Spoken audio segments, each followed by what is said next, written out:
Good morning, good morning, good morning, good morning. Happy Monday. It is your girl, Sharifa Hardy. I am here with yet another episode of the Roundtable Talk Show. Can you guys believe it is August already? August 10th.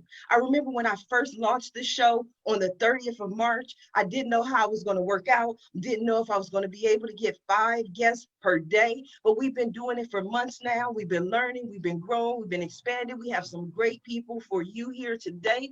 But before I go ahead and introduce today's guest, I'm going to ask you to do what I always ask you to do. But since I always ask you to do it today, I need you to do a little bit more. Why? Because I came all the way back from Viva Las Vegas to be here with you today. That's right. I hopped in the car, drove back because I wanted to make sure you had the time and attention that you needed.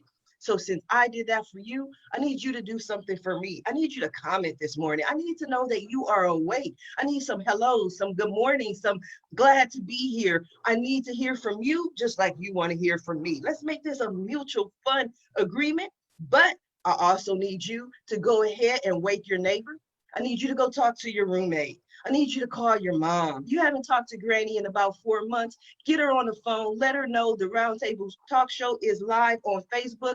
And we have the information, the education, the deals, coupons, so much for you here on the Roundtable Talk Show. So while you're sharing the show, I'm going to go ahead and introduce our first guest.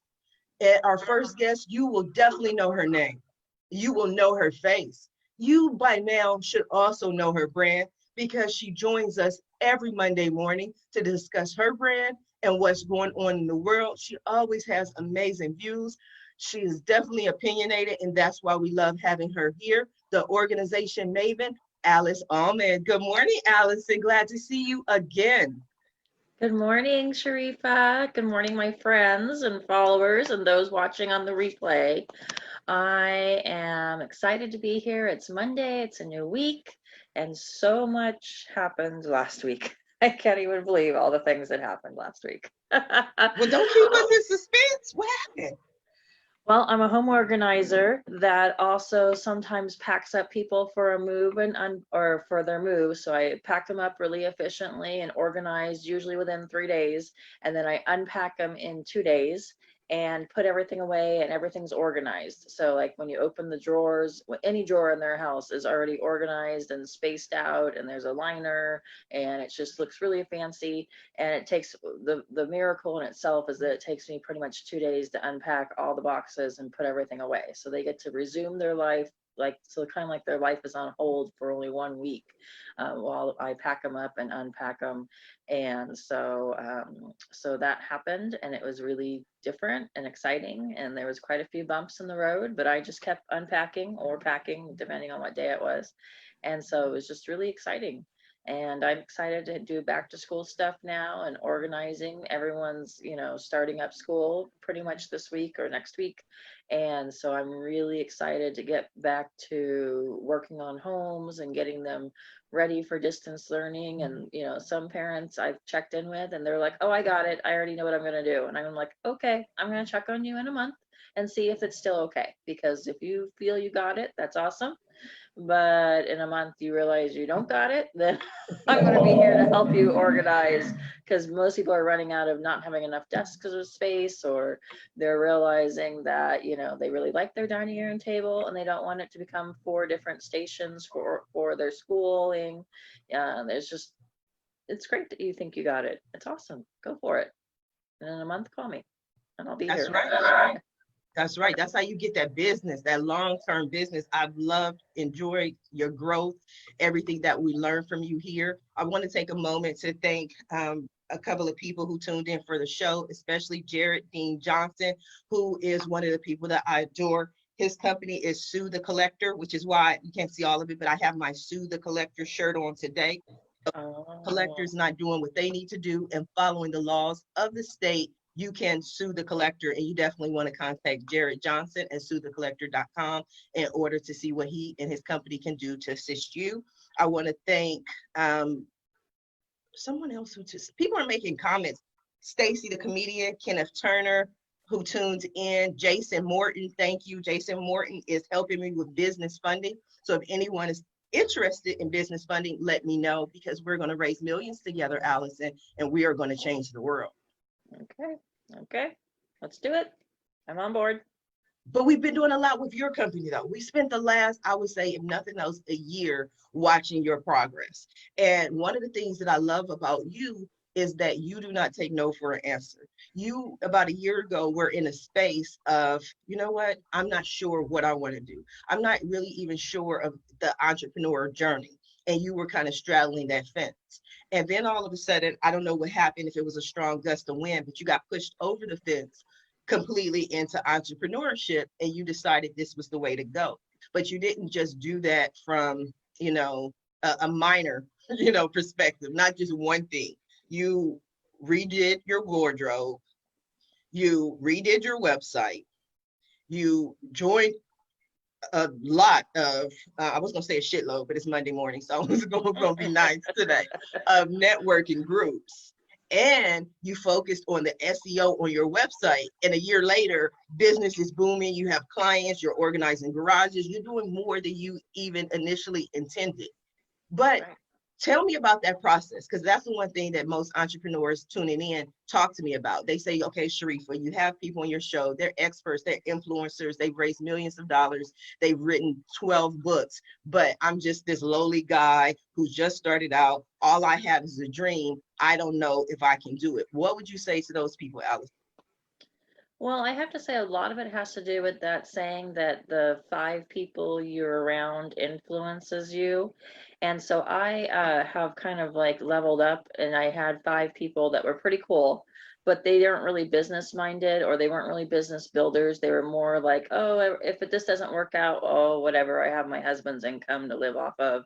It's okay. I don't really need to do that much. So I quickly realized that we didn't have the same aspirations, and I leveled up from them. I kind of said, okay, this is really awesome. You guys are really supportive. Thanks for the hugs, but I need to level up and find 5 other people that are more business minded. So I kind of attached myself at the hip to you, which I don't know if you noticed. And because I figured you were going places, so I wanted to go places with you. So I started hanging out with you and who you recommended, and then I've kind of just connected from there.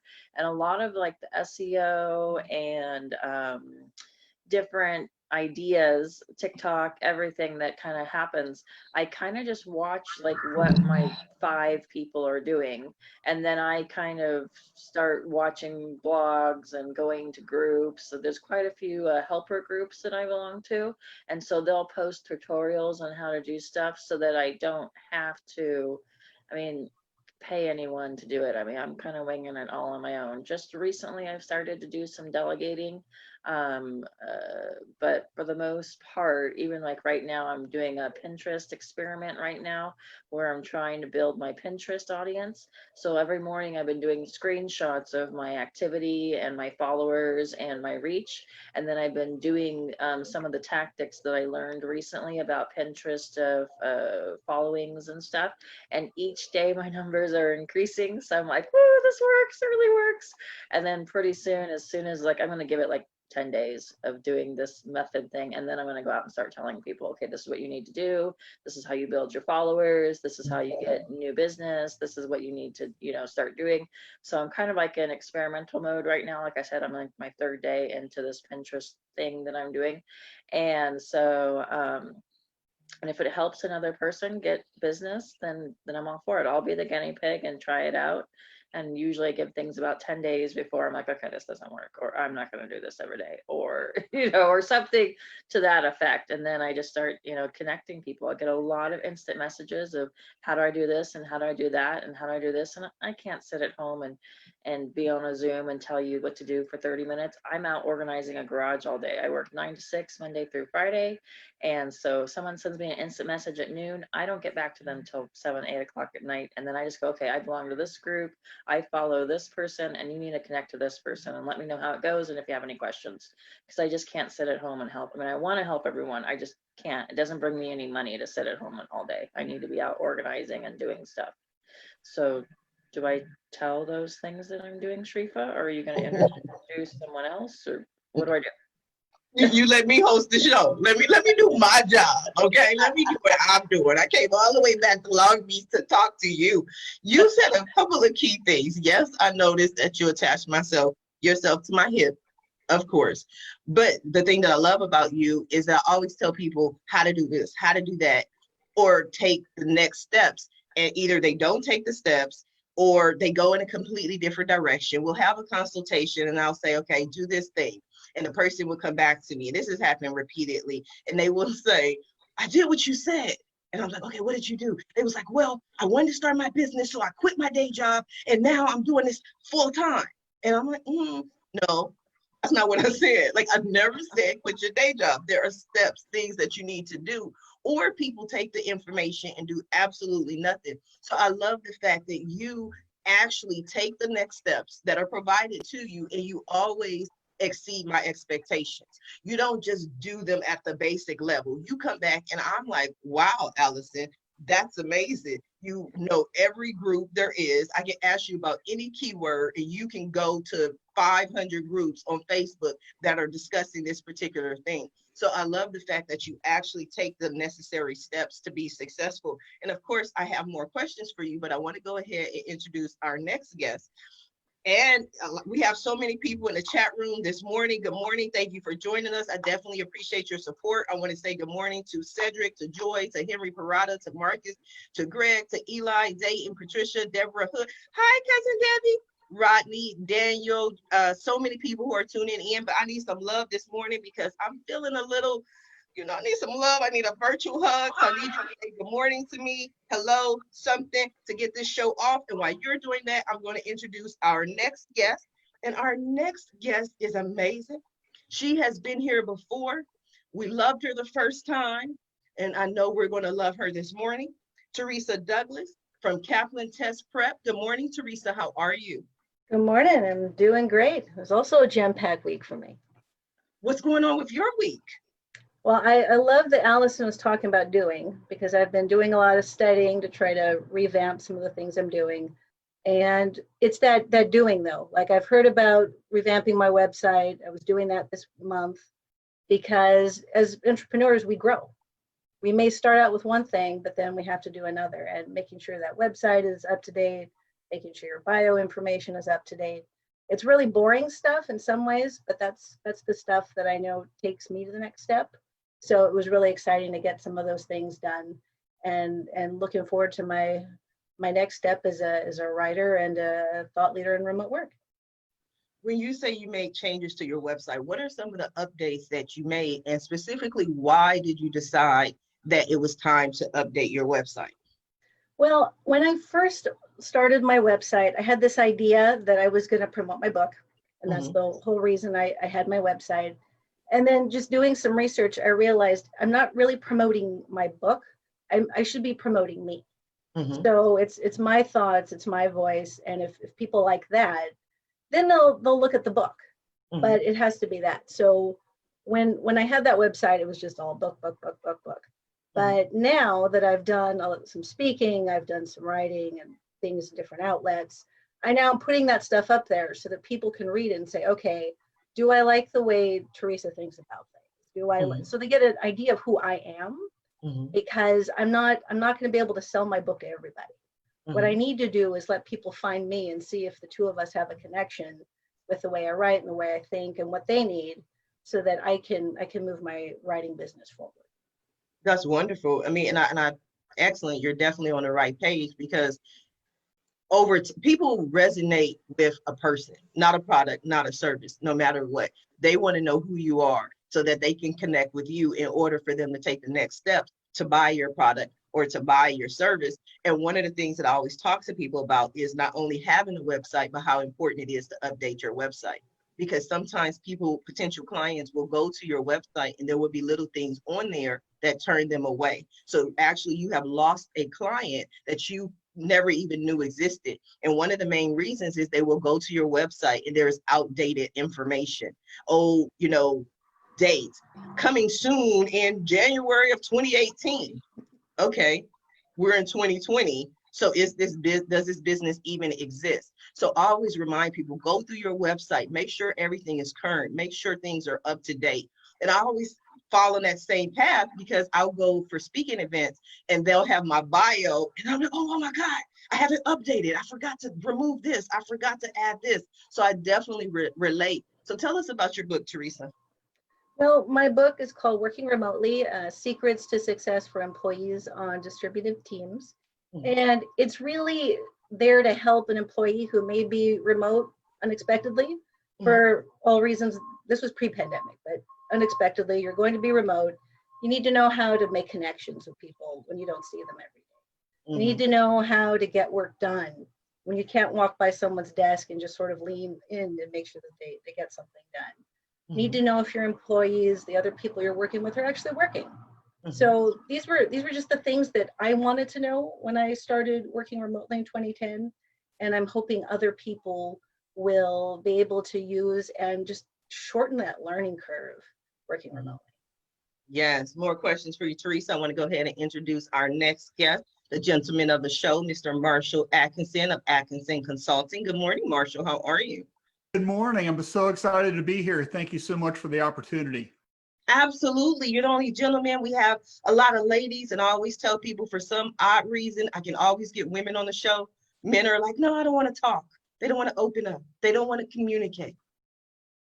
Yeah, well, I don't know about that, but getting me to shut up is sometimes the hard part. So I'm a consultant in Mesa, Arizona, and thank you so much for having me here. One of the things that I do is I help businesses really kind of rethink their strategy and what they're doing with a lot of things.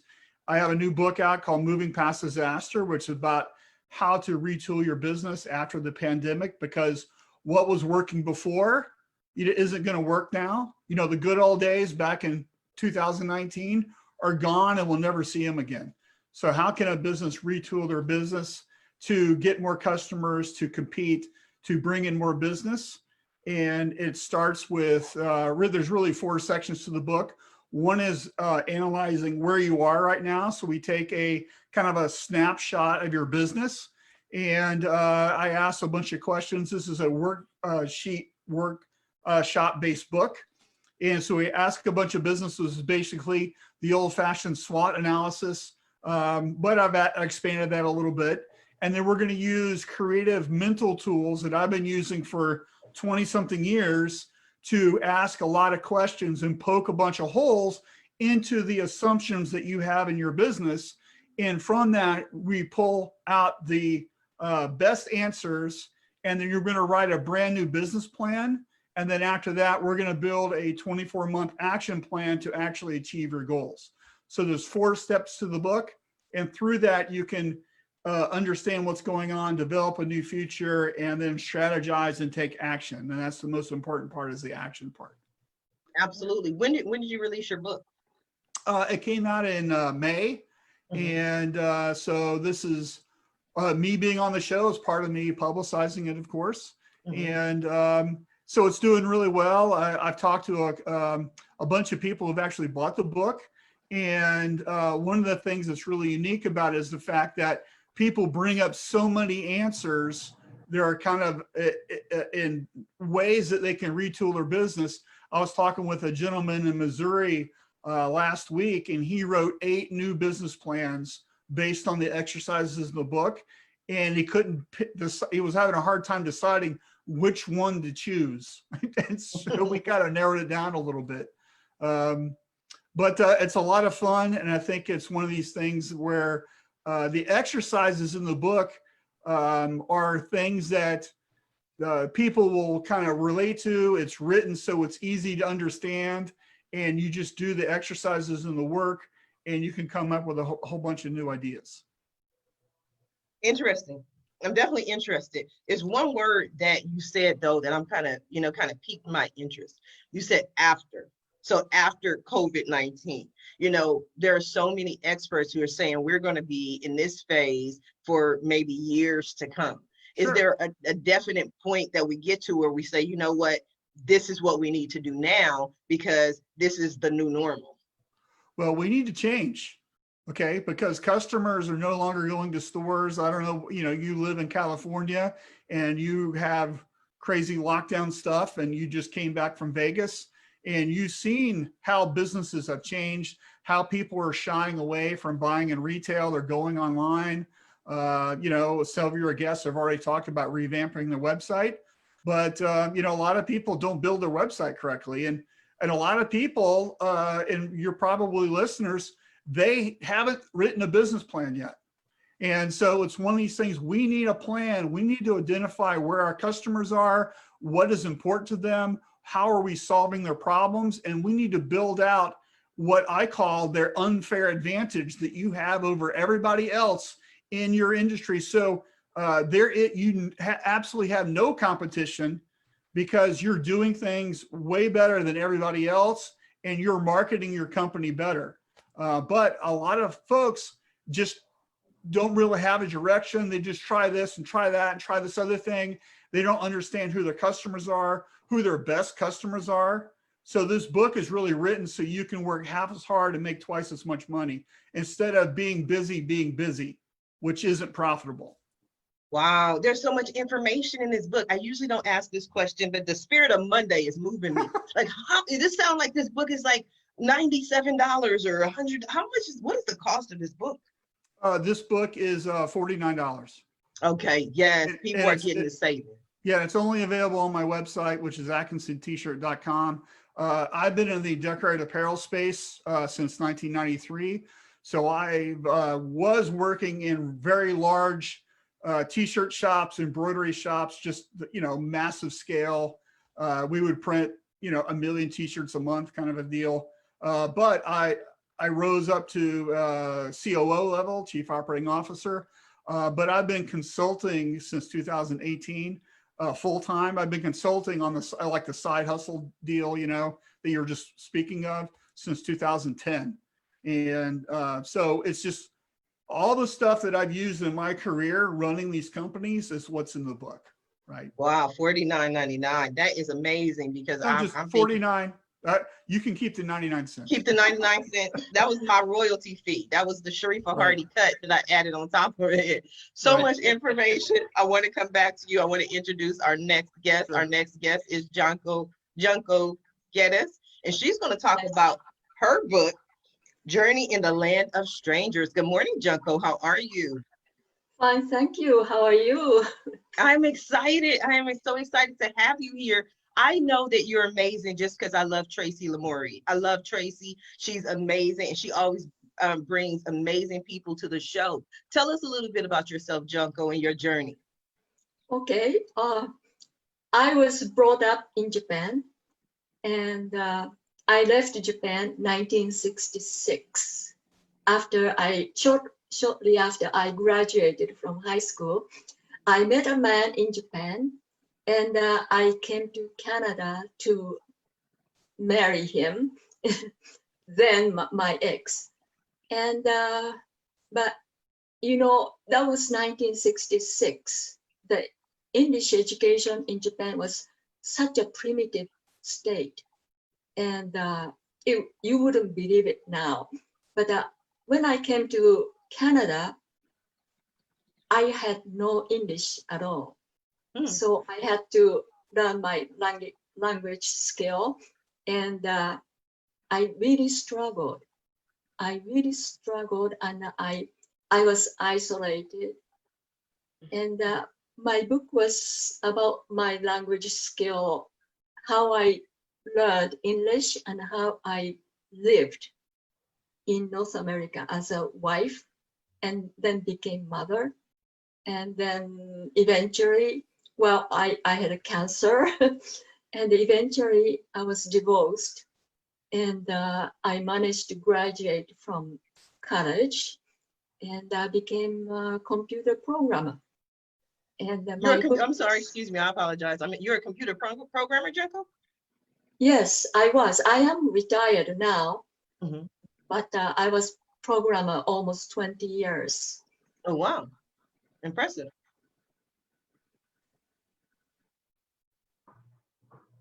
So now you're you wrote a book.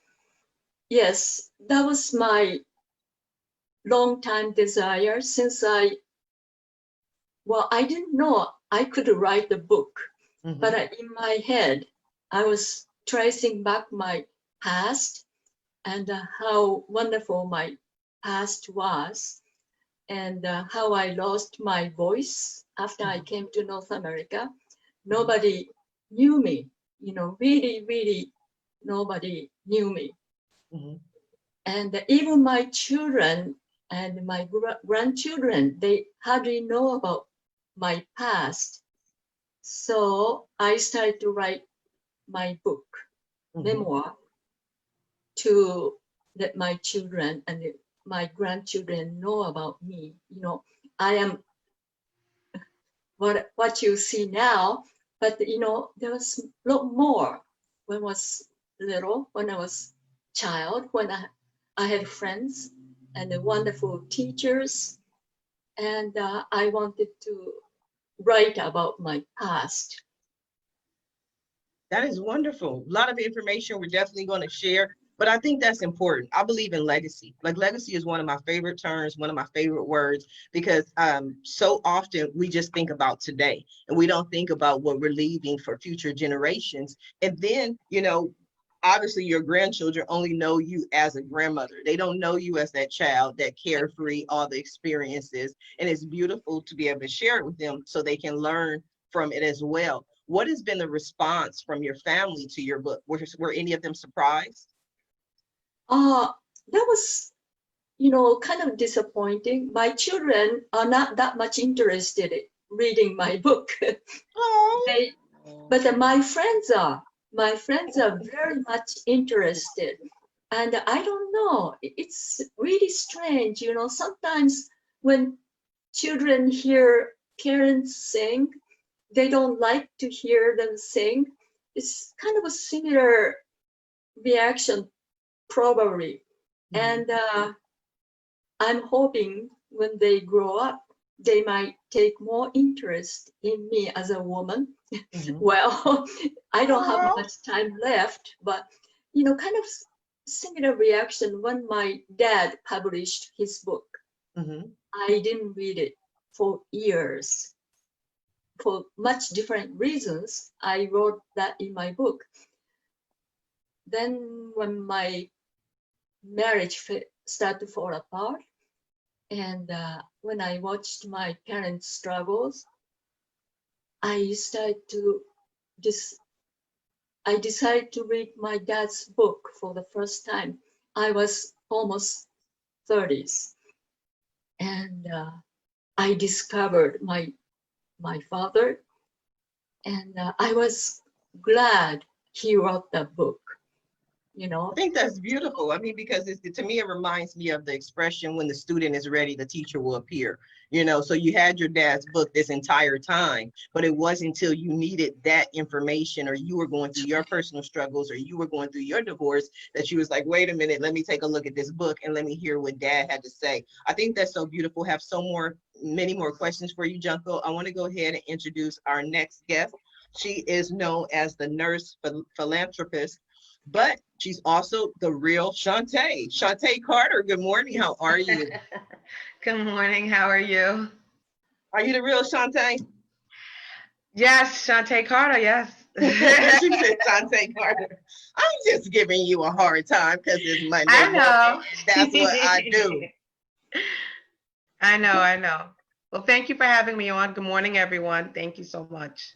You are so welcome. Now, I always love reading bios. Like I love talking and I love reading bios because, and I tell people this honestly, and Allison knows me, she knows how weird I am, but like I scan through all the boring stuff, like all the general, I'm like, I always look for that gold, that one thing that I'm like, oh, wow, this person is interesting. And so when I saw the Nurse Philanthropist, to me, I kind of felt like, isn't that like, you know, an oxymoron to the certain, not an oxymoron, that's the wrong term, but aren't all nurses philanthropists to a certain extent? To a certain degree, but when I say philanthropist, meaning that I am the founder of Women of Integrity, Inc., which is a nonprofit organization that is geared towards empowering women and especially young women to empower and educate them. I'm also the founder of Men of Integrity, Inc., which is geared towards young men, and I'm the co-founder of Nurses of Integrity. So when I think of philanthropy is giving back, right? Yes, as a nurse, we're being of service, we're taking care of our patients. That's one aspect. But then to be out in your community on your own time, doing being of service, that's a whole different ballgame. And so that's something that I enjoy doing. It gives me immense joy to be able to give back to someone. And I feel that if you're in a position to give back, that you should, no matter what stage you are in life or what is your career, even if it's mentoring. A lot of our young kids really need mentors. And if someone just took the time out to kind of reach back and pull them up, it will make a world of a difference. So that's what I mean by philanthropy. And that's kind of how I got coined the name from my other nurse colleagues that, saw the work that I was doing in the community and figured to call me that name. Well, that's wonderful. And before I do anything else, I just want to applaud you. People on the front line are so important. They have helped all of us, saved all of us. And we were talking about this on one of the previous shows. We were discussing nurses. And I'm like, I can never be a nurse. At my bedside manner is like the worst. Nurses are so caring. They're like, eat your applesauce. Here's your medicine. I'm more like, are you not healed yet? Like, you still sick? Take this medicine, get up out of here. More like the general, that kind of thing. But I love like that warm bedside manner kind of thing. I always laugh and tell people the story. I have 2 kids. My kids are 23 and 26. When I had my daughter who was 26, I was in a rush to get home. I was like, I want to get home, get out this hospital. Then I had my son and I was begging the nurses. I was like, can I just stay a few more days? I was like, you guys are so nice. You take care of me. I want to live here forever. And the funny thing is I conned them into an additional day. Oh my goodness. That's funny. I did. But why not just stay at being a nurse? And then why not create one nonprofit? Why take on all of this yourself? I mean, even especially when you take a looking at the men. I mean, why as a woman take that battle on? Well, why just not stay at being a nurse? I think that a nurse doesn't define me. And I try to encourage my other nurse colleagues that don't get stuck into just being a nurse, right? Because over time you will get burnt out, you may get tired, you may get bored, which at one point I did. I've been a nurse for 20 years. Last month I celebrated 20 years. I got bored at one point, got kind of tired. I was like, I want to do something else, right? So I created the nonprofit as a way. During that time, I was going through a really bad breakup and I needed to channel all the negative energy that I was consuming and consumed with into something positive. And I wanted to, as I always knew, I wanted to give back. In college, I was an RA, so I worked with young people. So it kind of set the blueprint for me in a sense, is what I wanted to do. And I just said, you know what, I'm going to go for it. I asked my best friends and my family members, like, would you support this? Would you be interested? They said yes. And we started out very small and then we grew. But creating Women of Integrity saved my life, right? For me, it saved my life because during that time, I was going through such a dark time. Looking back now, I was definitely depressed. I thank God for the support system that I had. My friends, they staged an intervention with my family and, really said, she's going through something. I don't know if you notice it, but she's going through something. So to channel that energy and, we're celebrating 10 years this year and looking back to where we were and where we are now. Like I said, I tell people it saved my life. I get emotional sometimes when I talk about it because I just know where I was then and then where I am now. And it saved my life and it made me a better woman, a better sister, a better friend. It made me a better nurse because now it taught me more patience, I believe. And I've learned different ways of thinking and how other people may think about certain things, not just my way of thinking or, just my culture and the way we may think about things, having to engage with other people, learning how to network and be around other cultures and other people taught me how to embrace all of that. Also, my career taught me that because I came in contact with so many different patients from so many different backgrounds. But to be able to do that and have an impact is life-changing, right? Even if, like I tell, we have members and the work of my members, and I thank all of my members of Women of Integrity, because without them, we couldn't do the work that we do. And I say, even if we just help one girl, then we've done our job. If we've made an impact and changed her life somehow, then we've done our job. And then when it comes to the young men, I wanted to create the platform for them, because people have asked us for so long, well, what about our young boys? When are you going to do something? And for a while, I kind of backed away from that because I really felt like the men in the community should do that. That's not really something that I should probably do. But the need for it kept coming up and people kept asking. So I created it, not with me to be the face, but really just to give other men in the community that I knew like to be of service a platform to use so they can do that work and they can be mentors. We just started last year and then COVID hit this year. So we haven't really been able to take off the ground running like I would like, but definitely that's something that we are working towards for the future, because our young men need it as well, because we're, these are going to be our future queens and kings, right? And for our young women, we focus on them. These are our future wives, our future mothers, our future leaders, right? So we need to cultivate them, nurture them, empower them, and educate them so they can be destined for greatness and making all of these strides in life and can, cut some of the generational curses and just change their whole way of living.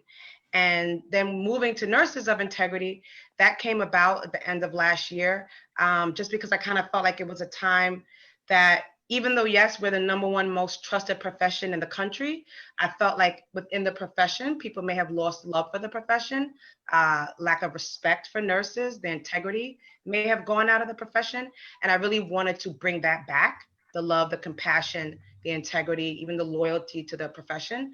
So I reached out to one of my girlfriends, said, would you like to come on board with me? And we just hosted our first event last month, because I'm in New York and in Long Island. And so in Long Island, we're in phase 4. So we're able to do dining in. And so we had an indoor brunch. Everyone wore their mask. Majority basically was in healthcare. So we had from unit clerks to doctorate prepared nurses. We had an amazing dynamic panel of nurses, nurse practitioners, doctorate prepared. And it was really just a time to celebrate and uplift nurses. And that's what Nurses of Integrity is about, to celebrate and uplift them. And it was a success. Everyone enjoyed themselves because it's, we've been through a lot, everyone, and especially frontline workers during this pandemic.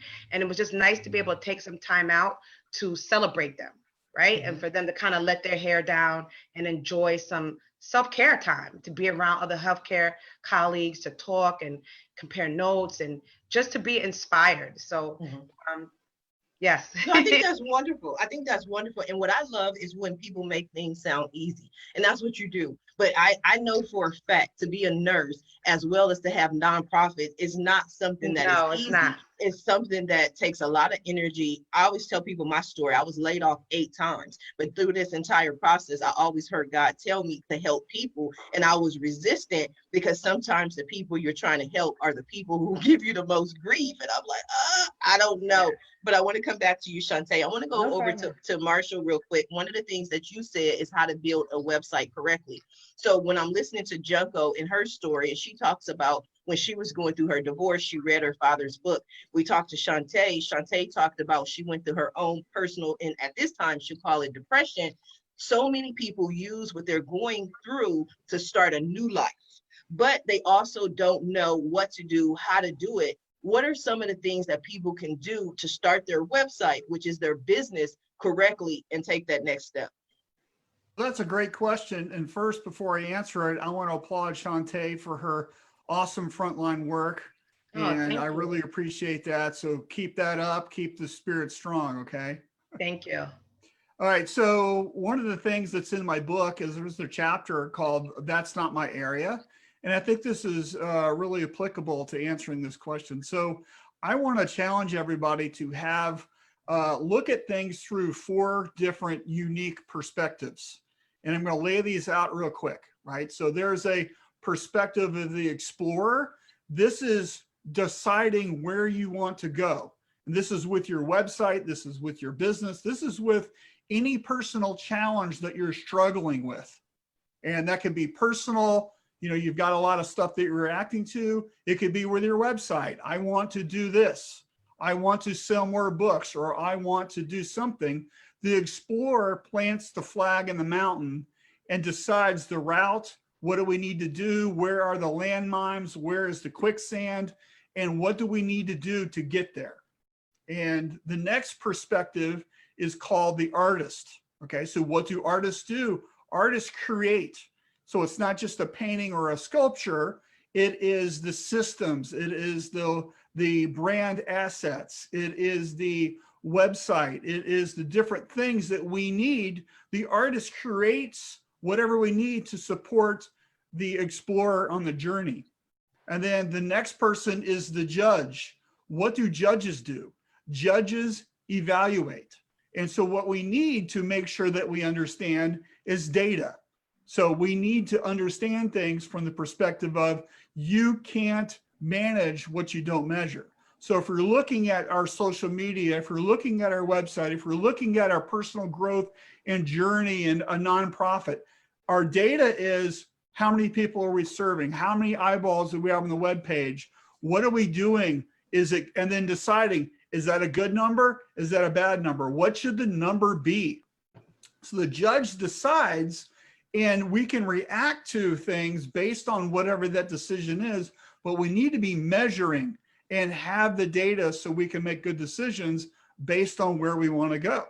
And then lastly, the different perspective that you need is that of a warrior. So this is your Navy SEAL Team 6 that's rappelling out of the helicopter. So what do warriors do? Warriors actually do the work.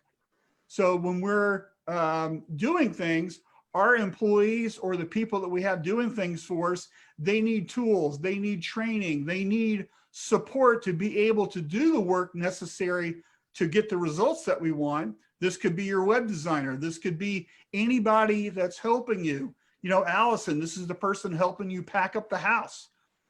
We have a process that the artist's going to create. The warrior is the one who's actually doing it. So these 4 perspectives can help you solve any problem that you have just by taking a minute and thinking, well, what do I really need? Are we articulating it? Is it written down? Do we have proper rules and procedures and everything that we need to be able to get to the outcome that we want? And I think that's so important right now. And so a lot of businesses that I help coach, you know, they have a website, but they haven't thought it through. And there's a couple problems that are super common in websites. And so when you go to a website, when you think about this, if you're watching this right now, go to your website, and I want you to think about this. You need to look at it from your customer's perspective, and you can only have one thing above the fold. Okay, and if you don't know what above the fold means, you know, a newspaper, here's a piece of paper. A newspaper, when it's sold, there's a headline right here. That's the first thing you see on your website. On a newspaper, that's called above the fold. That's the only thing that newspaper wants you to know, because that's going to get you to buy the paper. A website works the same way. You only get one. And a lot of websites are so cluttered, are so confusing. I don't know what to do as a consumer. What am I supposed to do here? And so we need to simplify things down to just one idea. Can you have more than one idea? Sure, but they're somewhere else on the webpage. What's the one call to action that your website needs to be successful? And then, like the judge, we would evaluate that. Are we getting people to click that? Are we getting people to do what we want them to do? So we could have the wrong image, the wrong words, the wrong color button. The button's too small, the button's too big, whatever. There's plenty of software tools out there that can help you analyze your stuff, but we need to really be making good decisions, and that data helps support that. So I went through that like a million miles an hour, but do you have any questions on that? No, that's why it's recorded. We've heard the above the fold before, Remember that sorry. guest that we had, Carla Yeah. Bass? Mhm. She talked about above the fold too, and I right away ran with it, where I right Right, away good. put stuff above the fold on my website. I think I did Yeah. it that same day because Absolutely. I was like mind blown. I was like, Yeah. ah! So So, yeah. so Allison, when you were speaking, I was thinking, here's a person who's really got it together, but you are just now getting to the point where the business, and correct me if I'm wrong here, where you're starting to delegate, you're starting to grow your business where you're not doing every task. Am I correct? Correct. I have, actually it kind of fell in my lap, where Houzz, Houzz. It's like a home improvement site. People pin things, they read articles for home improvement. They actually contacted me and said, we want to work on your profile and make you be on the landing page. And they gave me all these bells and whistles. And I was like, okay, my marketing budget is like shot. I'm already spending a ton of money on all my other marketing. I can't do this. They're like, oh no, we have it like this super cheap monthly, and you just send us all of all your content, and then we make your profile look awesome and all this kind of stuff. And I was like, shut up, here's my money, here's my credit card, take it. Right.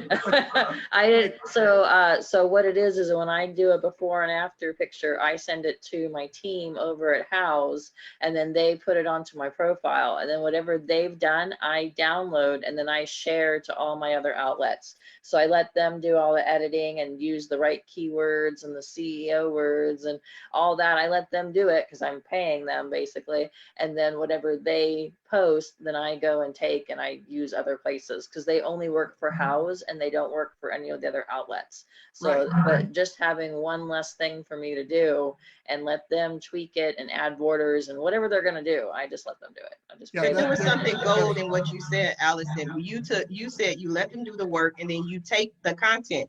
And what we commonly refer to and most people miss is repurposing content, right? We only do this video and we'll post it on one thing, instead of doing the video and understanding we can use that same content for so many different reasons and so many different purposes. One of the things that I do on some really great shows, when my guests make really great testimonials, out of an hour-long show, I'll edit out that testimonial and then use that as separate content, even though it's the same one show. So we definitely enjoy doing that. I want to go over to Teresa real quick. We talked about so much this morning. I know we got the information from Marshall in regards to the website.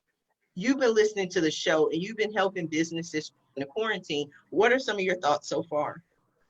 Well, a couple of things. So I go back a little bit to what Shantay said about sort of reinventing herself in a negative space. And there's such the opportunity right now to reinvent ourselves, to reframe things and look at things a different way. So a lot of what I do with people who are stressed out because they have kids at home and they're trying to work and they're trying to do all this stuff is just reframe the conversation in your head, because a lot of going through these things, just like working remotely, it's a head game. It's a head game and you got to get your head right. So if you're looking at this as an opportunity to change, like it sounds like a lot of us have done, and reinvent ourselves, look again at where it is we want to go without being so rigid about, I need this position right now, but just thinking about, what is it you like to do? What are your strengths? And how can I put that on a website in an engaging way? How can I talk about that on Twitter in an engaging way? And doing like you do, Ms. Sharifa, just take something maybe you've written or someone has said, and let's change it into a different thing. So make an infographic out of it. You can do that in Canva. You can use Canva for free if you want to. And if you don't know what that is, you can go on there. They have free tutorials on how to make things different. So when I think about remote work, it's right here. This is what's going to help you succeed or fail. But that's life. That's life under pandemic or not. We have to look at this as, okay, I may be going through a tough patch right now, but I can learn from it. I can get stronger. I can use this as an excuse to maybe change things that weren't working, but maybe we were just too comfortable to change, because change is hard. Mm-hmm. Change is hard, but we've got so much change going on right now that change in some ways is just as easy or even more easy than standing still. Let's leave the sinking ship. let's get into the little rowboat and let's find out where that wave takes us, because where we were wasn't working. So let's go somewhere else. I think that's beautiful, Teresa. You had a phrase, you said, get your head right. So I want to go back over to Shantay. And one of the things that you mentioned is, now looking back, you label it as depression. You even had an intervention. And the fact that your friends and family did an intervention is wonderful, because so often what I've seen is people who just, oh, she'll be all right. Oh, she just is quiet. Oh, you know, that's how people are. That's just the way she is. Or maybe sometimes they will say, oh, she just going through something. She'll get over it. You know, strong people, other people tend to minimize their pain because they know that at some point in time, you'll get up and you'll do what you have to do. Even with the intervention, people don't always accept it, right? We can still continue to do whatever we were doing. How did you get your head right? How did you make the decision to let go of the depression and where you were and move forward? And what was that like for you? You know, when you're going through it, you don't see it. You know, but it started to affect me with my family, my friends, even at work. And, you know, my best friends was like, do you not see what's going on? Like, and I'm like, what's going on, you know? But not even knowing that I had became withdrawn. I stayed in my room. You know, my mama noticed things, but she just thought I work overnight. So she probably just thought like I was tired and just getting my rest because I work overnight. And then, you know, my friends were like, and at the time I didn't even know they called her. So they just called her. And then she came to me like, you know, your friends called me and said that this is going on and we need to talk. And it was that, and having to talk, because everybody views me as so strong and just feels like I will be okay all the time. And having to be able to really talk and really express and share what I was feeling and what I was going through, that helped. That helped tremendously, because I feel like now I could be vulnerable, right? I could now take the mask off of trying to look like I got it all together and be strong for everybody else, even though I was silently suffering. Like I said, I'm thankful for my friends for recognizing that and knowing that I was going through that. And I just said, I don't want to be like this, because like I said, the energy was so dark, and it was just, I was spiraling downward. And I knew that if I continued down that path, it wasn't gonna end up nicely. So I just said, you have to kind of fight. You have to fight for your life and fight to get out of this state. And that's when I said, you know what? If I channel this negative energy into something positive, basically turning my pain into my power, right? Which led me to find my passion and purpose. And actually, I talk about that in my book, Destined for Greatness. Then I can come out on the other side, right? There's going to be a rainbow. So really focusing and honing in that negative energy into something positive and giving back, right? Because I felt I didn't want any other young women or woman to go through what I went through. So let me share with them my journey, share what I went through. So maybe they can realize some red flags and they don't have to go through that. You know, being able to work with one of our local high schools after school mentoring program and work with girls from 9th through 12th grade, and being able to bring in guest speakers about different topics they want to talk about and share my experience. That has been the highlight of the whole Woman of Integrity program for me, because you learn so much, right? And then you get to have some type of influence and they influence you. So being able to share my journey and share my tips and offer them support has been life-changing as well. So really wanting to create change, and you have to want to get out of that rut. You know, sometimes you may feel you want to stay in there so you can wallow in it, and to really want to get out of that, and then taking action, doing something to do that. And that's what Woman of Integrity helped me do, was to really just get out of that negative space and to be sharing out, giving out positivity, because whatever you put out in life is what you're going to get back. So I think that's right. I think that's beautiful. Junko, question for you. You talked about going through your divorce, not having your voice, struggling in this society. How did you remain positive and not give in to negativity? Well, basically, I am a positive person. I hate to be depressed. And I always, well, it's not true. I believe I was depressed for over 10 years. Wow. For a long, long time. but I didn't know that I was depressed. During that time, I have no memory. I don't have much memory for that time. And then after I came out, I realized I was depressed. I was depressed. I lost that part of my life. It's more like a blank. And anyhow, I guess my love for my children and the duty to be a good mother and make sure that they become, good adults. And that was my motivation. That was my fuel. I really fought to be a good mother, and I want to make sure that they're happy. Mm. I guess that was it. And I think that's beautiful. People talk about my journey and everything that I've been through, and I always say it's because I was a mother. I had my daughter at 18, and I wanted to be a good mother. I wasn't trying to change the world, save the world, or be a billionaire. I was just trying to answer my kids' question when they would just say, "Mom, what's for dinner?" I'm like, okay, let me figure it out. That's what we do as moms. Now, we are coming down to the last few minutes of the show, and what I love to do at the end of every show is just simply allow my guests the ability to speak directly to the audience, to everyone who is watching this show live, as well as everyone who is watching in the archives, and simply let them know what you would like them to take away from your appearance here today. And we're going to start with you, Teresa. Well, I would say that I'm going to go back to what I said before. Right now can be a rough time, but if you can work on that headspace, you don't have to be all the way okay right now. That's fine.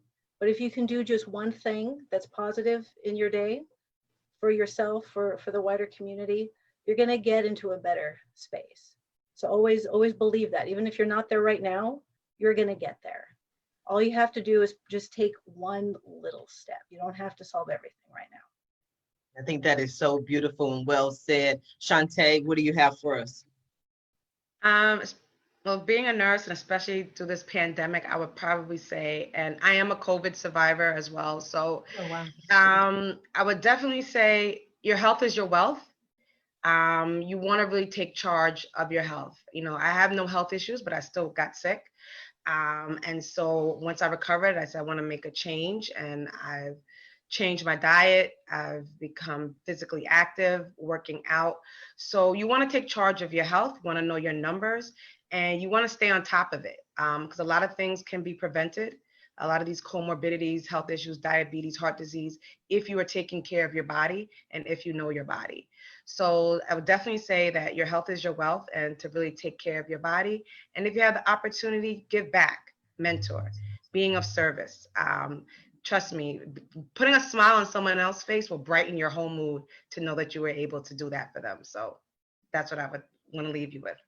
Thank you. Just by joining us here today, you have brightened my day, brightened my mood, brightened my morning, and started my Monday off well. Thank you for being here. Awesome. Junko, what do you have for us?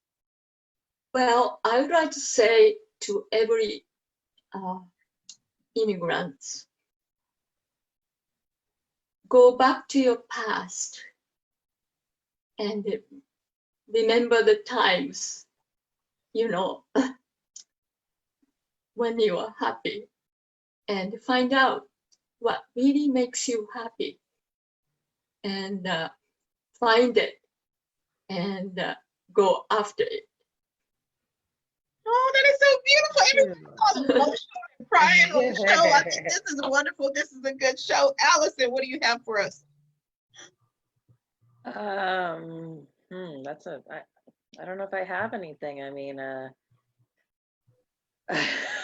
Allison, you gotta give me something. You gotta give me something. Follow me at AllisonAllman.com, the organization Maven.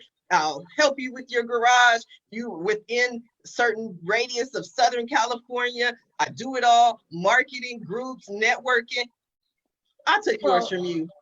Yeah, no, but I didn't have a encouraging thought along the lines of the depression or what to take of it. I mean, earlier I was going to talk about Googling yourself and make sure that what is out there you have, control over 80% of what's on Google. And so I was gonna talk about that. But yeah, I mean, everyone can find me through the organization Maven, and I organize people and I help them when they're overwhelmed and when they're depressed, because I have an action plan. So I come in and I kind of just whiz around like a busy bee, and I organize your space, and then you don't have to be depressed about your space anymore. You can be depressed about all the other stuff, but I got you covered on your house or your garage. Well, you don't have to be depressed. Maybe they're a hoarder. I don't know. Yeah, that's No. I don't do anything with hoarders. Hoarders I send to another place.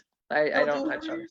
We're gonna talk Okay. about that on another show. I need more information. I'm like, I would think hoarders is like the gold, like the diamond. Like I found a hoarder. That's like $1 million job.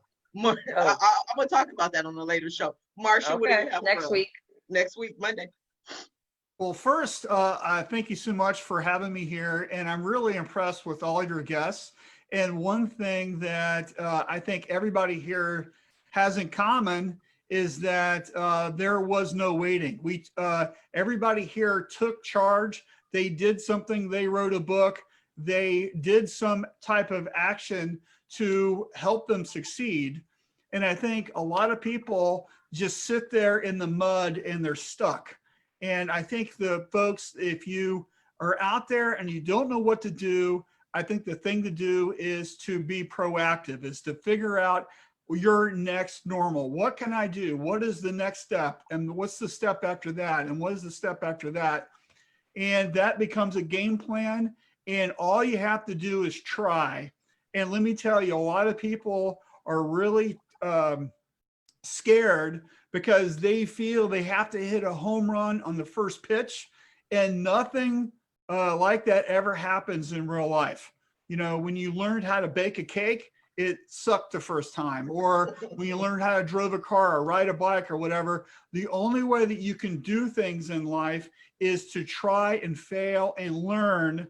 And I think Nelson Mandela has a really great, it's one of my favorite quotes is, I have never lost. I've always either won or learned. And I think people could go out there, and if you just own up to the fact that it might not work out, but you know what, we're going to give it our all, I think we can succeed. I think that's wonderful. And it was something that you mentioned earlier that I wanted to comment on. And Teresa mentioned as well when we were discussing the websites. If people understand that a website is a living document, that it's never finished, it's never complete. Like you may finish it or complete it right now, but like I do this all the time. I announce my new website all on social media. I've updated AskSharifa.com. It's wonderful. It's beautiful. It's done. It's the best website I've ever done. And then like 6 months later, I do the same exact thing because I've updated, I've changed that. So people just need to understand it's not going to be perfect. It doesn't have to be the best thing since sliced bread. You can change it, you can modify it, you can grow with your website, and you can grow with your business. Now, I want to thank everyone for being a guest on today's episode of the Roundtable Talk Show. I had a good time. I learned from everyone's stories, and I'm so glad that you were here. I also want to thank everyone who tuned in to watch the show live, as well as everyone who's watching it in the archives. Just because you're watching this archive doesn't mean you're any less important.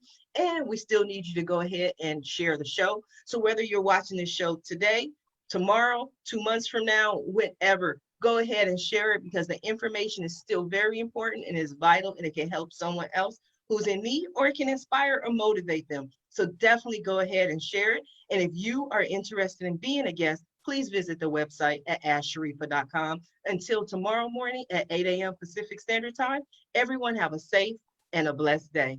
Bye now.